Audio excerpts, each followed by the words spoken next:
अखिलेश की बेटी पर आई बात तो योगी ने संभाली कमान, अफसरों को फोन पर दिया ऐसा आदेश, हर कोई देखकर दंग। सोशल मीडिया पर एक खबर से मचा तहलका।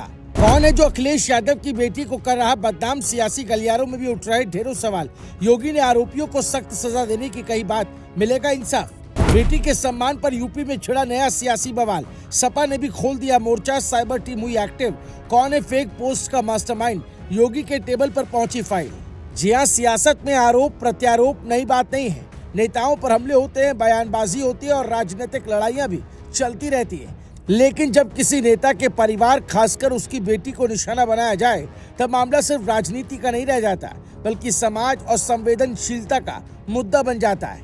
उत्तर प्रदेश में इन दिनों कुछ ऐसा ही देखने को मिल रहा है, जहां समाजवादी पार्टी प्रमुख अखिलेश यादव की बेटी अदिति यादव को लेकर सोशल मीडिया पर कई फर्जी दावे और कथित एआई तस्वीरें वायरल की जा रही हैं।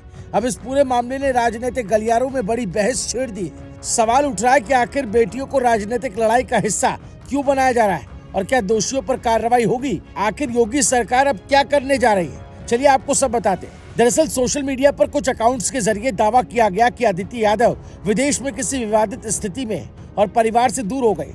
इसके साथ कुछ कथित तस्वीरें और पोस्ट भी वायरल किए गए, लेकिन समाजवादी पार्टी ने इन सभी दावों को पूरी तरह फर्जी और मनगढ़ंत बताया। पार्टी का कहना है कि अदिति यादव सुरक्षित हैं और परिवार के साथ हैं। सपा नेताओं का आरोप है कि एआई तकनीक और फर्जी सोशल मीडिया अकाउंट्स का इस्तेमाल करके गलत जानकारी फैलाई जा रही है।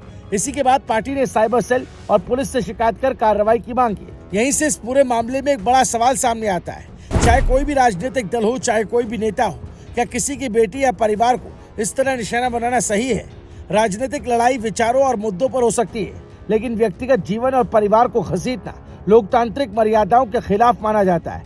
यही वजह है कि सोशल मीडिया पर भी बड़ी संख्या में लोग इस तरह की पोस्ट का विरोध कर रहे हैं। कई लोगों का कहना है कि राजनीतिक मतभेद अपनी जगह है, लेकिन बेटियों की गरिमा पर हमला किसी भी कीमत पर स्वीकार नहीं किया जा सकता है। अब निगाहें यूपी प्रशासन और साइबर एजेंसियों पर टिकी है। जानकारी के मुताबिक कई संदिग्ध सोशल मीडिया अकाउंट्स की जांच शुरू हो चुकी है। ये पता लगाने की कोशिश की जा रही है कि सबसे पहले फर्जी तस्वीरें और भ्रामक दावे किसने पोस्ट किए।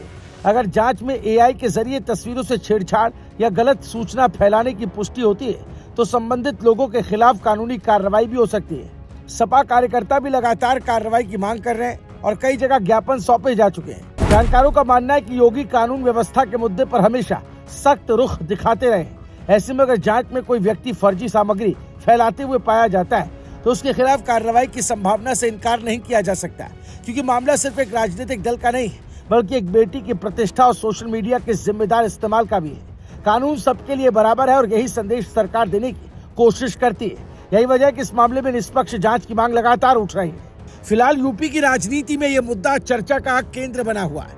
एक तरफ समाजवादी पार्टी दोषियों पर सख्त कार्रवाई की मांग कर रही है, तो दूसरी तरफ जांच एजेंसियां वायरल पोस्ट और फर्जी अकाउंट्स की पड़ताल में जुटी है। सबसे बड़ी बात यह है कि राजनीतिक प्रतिस्पर्धा चाहे जितनी भी तीखी क्यों ना हो, किसी की बेटी या परिवार को निशाना बनाना समाज स्वीकार नहीं करता है। अब सबकी नजर इस बात पर है कि जांच में क्या सामने आता है और क्या फर्जी सामग्री फैलाने वालों तक कानून का हाथ पहुंच पाता है। अगर ऐसा होता है, तो ये सिर्फ एक परिवार को नहीं, बल्कि सोशल मीडिया पर झूठ फैलाने की कोशिश करने वालों को भी बड़ा संदेश होगा। Bureau report, news live TV.